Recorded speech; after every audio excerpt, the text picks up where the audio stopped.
আপনি গত 10-15 বছর এখানে প্রচুর মিছিল মিটিং করেছেন। আজকে সেই নেতারা দল বেঁধে চীনে চলে যাচ্ছেন চীন সরকারের আমন্ত্রণে। যে চীন সরকারকে গত 15 বছর আপনি অভিযুক্ত করলেন তারা সেখানে উইঘরের মুসলমানদেরকে হত্যা করে গণহত্যার জন্য, আজকে আপনি তার কাছে চলে যাচ্ছেন কি বক্তব্য দিয়ে? বাংলাদেশের এই যে 1.5 দশকের আপনি যে স্বৈরাচারী শাসন বলছেন, ফ্যাসিবাদী শাসন বলছেন, এটিকে টিকিয়ে রাখার জন্য ভারতের ভূমিকা যদি 99% হয় তাহলে বাকি 1% হচ্ছে চীনের ভূমিকা। যেটা আপনি জিজ্ঞেস করেছেন এটা এনসিপি ভালো উত্তর দিতে পারবে, দিয়েছে। এবং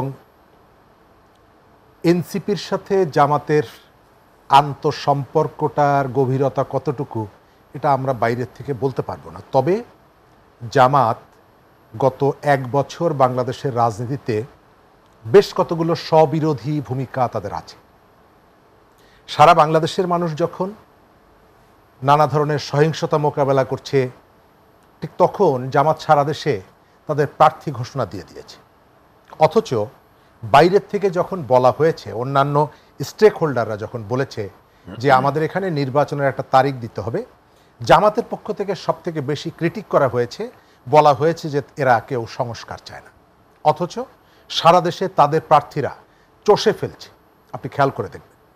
নাম্বার 2 হলো তারা ঐক্যমত্যের বৈঠকে নিয়মিত অংশগ্রহণ করেছে, তাদের ওপিনিয়ন দিয়েছে, এবং যখন প্রায় শেষ পর্যায়ে চলে এসেছে সেই সময় তারা তাদের পিআরের দাবিটা সামনে উপস্থাপন করেছে। কিন্তু প্রথম দিকে যতগুলো বৈঠক হয়েছে কোনো বৈঠকে কিন্তু তারা পিআর আনেনি, এবং তাদের এই অবস্থার কারণে উচ্চকক্ষে যে পিআর প্রবর্তনের সর্বসম্মত সিদ্ধান্ত গ্রহণের যে সুযোগটা ছিল সেই সুযোগটাও হাতছাড়া হয়েছে। অর্থাৎ এই গণঅভ্যুত্থানের পরে না, আপনি একজন ছাত্র নেতা ছিলেন, আপনি অনেক দীর্ঘদিন রাজনীতি করেছেন, রাজনীতি বিশ্লেষণ করে থাকেন। একটা দলের কৌশল থাকতে পারে, ক্ষমতায় যাওয়ার জন্য তাদের কৌশল থাকতে পারে, তারা এই বিষয়টি আনতেই পারে। অবশ্যই পারে, ভিন্ন মত পোষণ করার অধিকার সবার আছে। আপনার একজন স্বজন তিনি যখন অসুস্থ হলেন তাকে আপনি হাসপাতালে নিলেন না, অবহেলায় ফেলে রাখলেন, একেবারে তিনি যখন মুমূর্ষ তখন ডাক্তারের কাছে নিয়ে গেলেন এবং এর ভেতর থেকে তার লাইফটাকে আরও বিপদের মুখে ঠেলে দিলেন। নিশ্চয়ই আপনি রেসপন্সিবল কোনো রিলেটিভ তার না। এই যে দাবিটা, এই দাবিটা প্রথমেই করা যেত, শেষ মুহূর্তে করার পেছনে একটা রাজনৈতিক উদ্দেশ্য আছে। সেটি হলো যে মাঠের নিয়ন্ত্রণ নিয়ে আমি আমার শক্তিটাকে প্রদর্শন করা, এবং গণঅভ্যুত্থানের পক্ষের যে শক্তি তাদের মধ্যে বিভাজন তৈরি করা। এবং আমি মনে করি এই মুহূর্তে বাংলাদেশের পলিটিক্সের যতগুলো চ্যালেঞ্জ আছে তার মধ্যে সবথেকে বড় চ্যালেঞ্জটা হচ্ছে এই শক্তিটাকে একত্রিত করে রাখা এবং একসঙ্গে রাখা। দ্বিতীয় জায়গাটা প্রার্থীর কথা আপনাকে বললাম।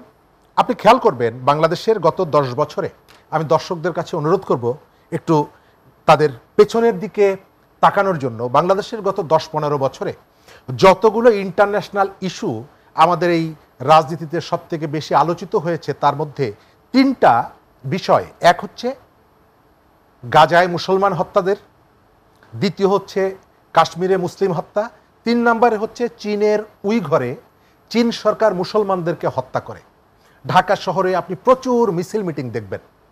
আজকে ঘটনা যদি সেটি হয়ে থাকে, চীনের সরকার এদেরকে হত্যা করে, আপনি গত 10-15 বছর এখানে প্রচুর মিছিল মিটিং করেছেন, আজকে সেই নেতারা দল বেঁধে চীনে চলে যাচ্ছেন চীন সরকারের আমন্ত্রণে।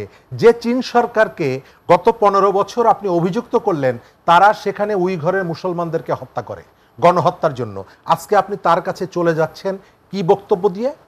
আপনি তার সাথে যে রাজনৈতিক সখ্যতা করছেন এর ভেতর থেকে আপনার পলিটিক্যাল যে হিপোক্রেসি, সেই হিপোক্রেসিটা আপনি তুলে ধরছেন। এখন কিন্তু এই বিষয়গুলো নিয়ে আপনি কোনো কথা বলছেন না। দ্বিতীয়ত হচ্ছে আপনি আমাদের এখানে যদি শেখ হাসিনার 1.5 দশকের শাসনকে টিকিয়ে রাখার জন্য আপনি ইন্ডিয়াকে দোষারোপ করবেন, অবশ্যই তাদের দায় আছে, তাদের দায়িত্ব আছে, এবং তাদের সমর্থন ছিল। স্বামী স্ত্রীর সম্পর্ক, ভারতকে বলেছি তোমরা আমাদেরকে ভবিষ্যতে আবার সুযোগ দেবে, এই কথাগুলো আমরা জানি।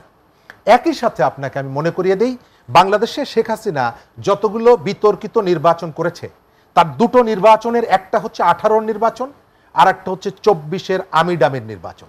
18 নির্বাচনের পরে দ্বিতীয় দিন, নির্বাচনের পরের দিন বাংলাদেশে শেখ হাসিনাকে প্রথম ফুলের মালা উপহার দিয়েছেন চীনের রাষ্ট্রদূত, বাংলাদেশে নিযুক্ত চীনের রাষ্ট্রদূত। দ্বিতীয়ত হচ্ছে ওই নির্বাচনের যে আর্থিক ব্যয়, আপনি মোটামুটি পলিটিক্স সম্পর্কে যারা ভেতরের খবর রাখে তারা প্রায় সবাই বলবে ওই নির্বাচনের পুরো ব্যয়ভারটা চীনের সরকার বহন করেছিল।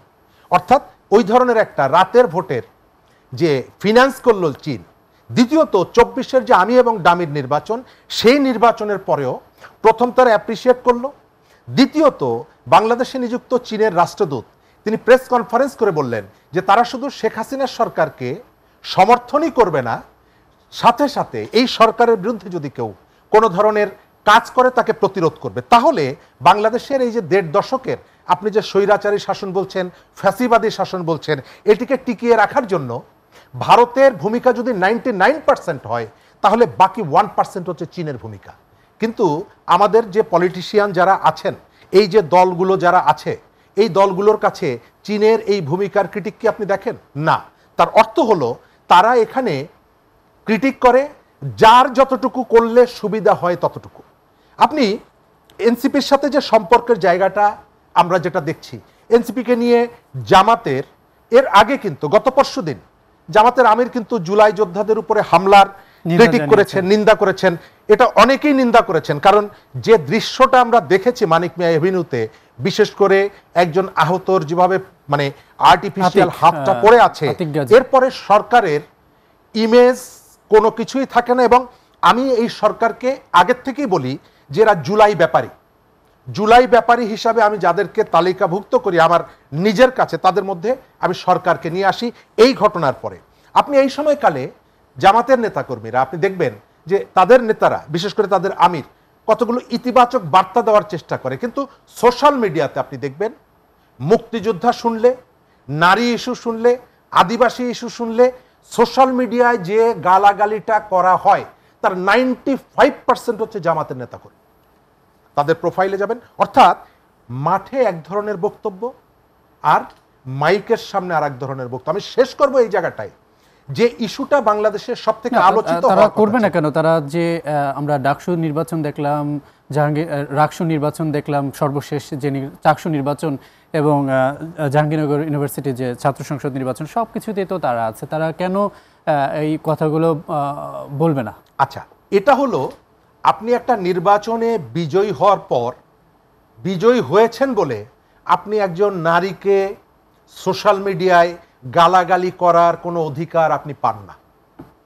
আপনি সোশ্যাল মিডিয়ায় আপনার ভিন্ন মত যে পোষণ করে তাকে গালাগালি করার, হুমকি দেওয়ার কোনো অধিকার আপনার থাকে না, কিন্তু এই কাজটি করছে। আমি আর একটা ভয়ঙ্কর বিষয় আপনাকে মনে করিয়ে দিই। গত কয়েকদিন আগে জামাতের এক সমাবেশ থেকে বলা হলো উপদেষ্টারা কাদের সাথে কথা বলে তার কল রেকর্ড আমাদের কাছে আছে। বাংলাদেশের রাজনীতিতে শেখ হাসিনা তার শাসনামলে ইসরায়েল থেকে কল রেকর্ড করার জন্য যন্ত্রপাতি এনেছে, এটা নিয়ে প্রচুর জল ঘোলা করা হয়েছে, প্রচুর কথা বলা হয়েছে, বিভিন্ন জায়গা থেকে এই কথাগুলো বলা হয়েছে। আমার প্রশ্ন হলো, একটা পলিটিক্যাল পার্টির শীর্ষ নেতা একটা সমাবেশে দাঁড়িয়ে যখন বলছেন যে সরকারের উপদেষ্টাদের কল রেকর্ড আমাদের কাছে আছে, সরকারের তো আসলে অফিসিয়ালি জামাত নেই, সরকারের একটু ভিন্ন চরিত্র নিয়ে আছে। প্রথম প্রতিক্রিয়া থাকা উচিত ছিল সরকারের কাছ থেকে বলা উচিত ছিল যে এই যে কল রেকর্ডটা তুমি কিভাবে সংগ্রহ করেছিল, তদন্ত হওয়া দরকার ছিল। অন্যান্য পলিটিক্যাল পার্টিগুলোর থেকে তদন্ত হওয়া দরকার ছিল, দাবি করা দরকার ছিল, কারণ এটি শুধু অনৈতিক না, এটি একেবারে রাষ্ট্রের সাথে রাষ্ট্রবিরোধী একটা কাজ।